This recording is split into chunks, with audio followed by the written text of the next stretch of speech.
La inmunología es la ciencia que estudia los mecanismos fisiológicos de respuesta ante agentes extraños y tiene como finalidad eliminarlos para mantener la homeostasis del organismo. Es decir, el sistema inmune es capaz de eliminar agentes extraños al organismo a través del reconocimiento de lo propio y lo extraño. Para realizar esto, la respuesta inmune se puede dividir en respuesta inmune innata y respuesta inmune adaptativa, las cuales tienen las siguientes características.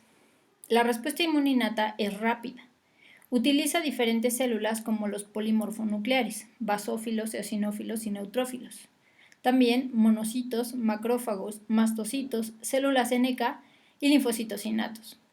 Estas células utilizan receptores codificados en línea germinal como los PRRs, o también llamados receptores de reconocimiento de patrón.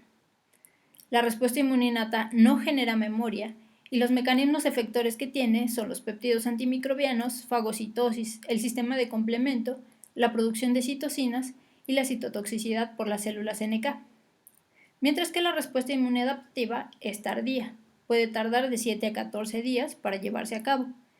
Y las células que participan principalmente son los linfocitos T y los linfocitos B, los cuales presentan los receptores TCR para los linfocitos T y BCR para los linfocitos B. Estos receptores pueden sufrir recombinación. Esto quiere decir que pueden aumentar su afinidad hacia el antígeno que reconocerán. Una de las principales características de la respuesta inmune adaptativa es la de generar memoria, y sus mecanismos efectores son la producción de anticuerpos por parte de las células plasmáticas y la citotoxicidad por parte de las células T citotóxicas.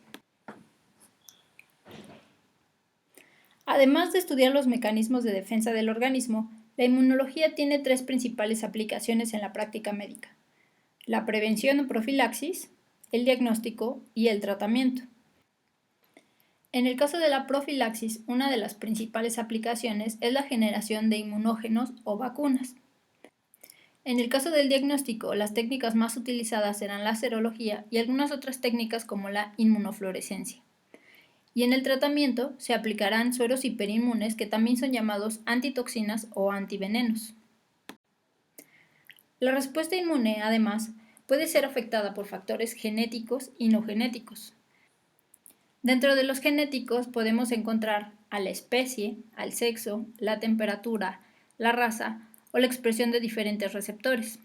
Y dentro de los no genéticos tenemos cuestiones que pueden variar a lo largo de la vida del animal, como concentraciones hormonales, el estado de nutrición, la edad, el fin zootécnico, el medio ambiente o el estrés.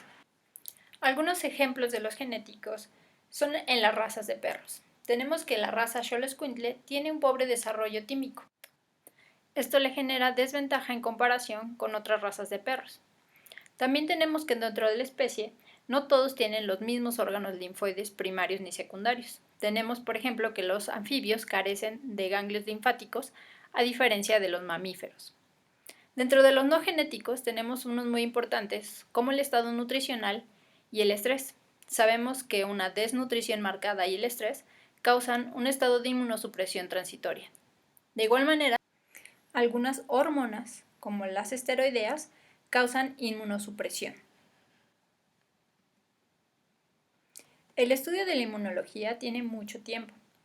El término proviene del latín immunitas, que significa protegido o exento de pago. Aunque este término era utilizado en la política, Tucídides fue el primero en utilizarlo para referirse a las personas que estaban protegidas de la plaga de Atenas, una enfermedad ocurrida durante la guerra del Peloponeso.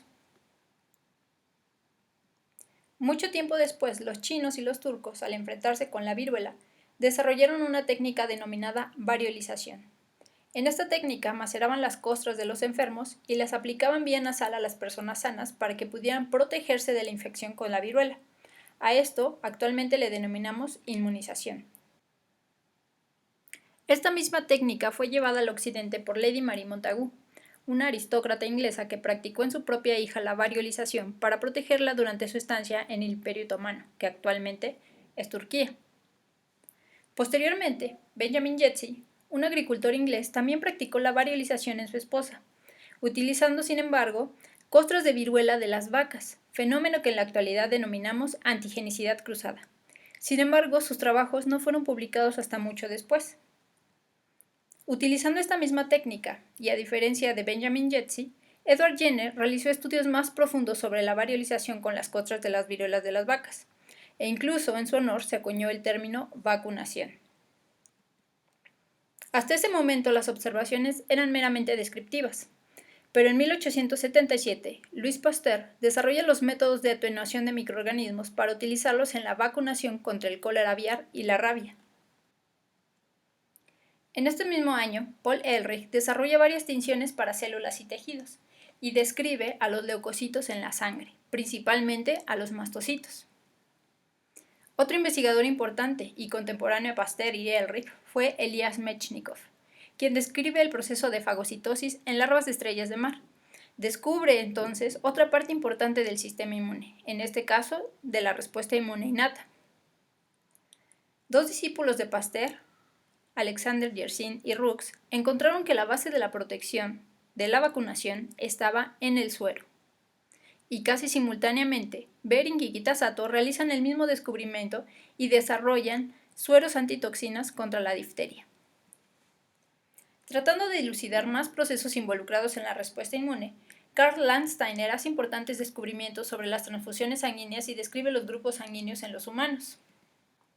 Mientras tanto, Riquet y Portier describen que la respuesta inmune puede activarse con otros agentes extraños diferentes a los patógenos y describen el fenómeno denominado anafilaxia. Por su parte, Artus describe que la anafilaxia es parte de las reacciones de hipersensibilidad, una sobrerespuesta del sistema inmune hacia agentes que no son precisamente dañinos, como en el caso de las alergias. Tiempo después, Calmette y Guerin desarrollan una vacuna que hasta ahora se sigue utilizando, la vacuna contra tuberculosis, utilizando el bacilo de Calmette y Guerin. Peter Medawar hace importantes estudios sobre los trasplantes y la tolerancia fetal, algo sumamente importante, ya que durante el desarrollo fetal cualquier agente con el que se esté en contacto será tolerado, aun siendo un microorganismo patógeno, y entonces no será reconocido como extraño. Por su parte, Burnett hace una hipótesis de cómo el sistema inmune es capaz de reconocer a los agentes extraños y memorizarlos. Esto se denomina la teoría de selección clonal, que años después fue comprobada. Sin embargo, el estudio de la inmunología no termina ahí, y desde entonces y hasta ahora hay múltiples investigaciones en este ámbito. Algunas de las revistas que publican material quincenalmente son Nature Immunology, Immunity, Journal of Immunology, Science Immunology, Journal of Immunology Research, Frontiers in Immunology, entre otras.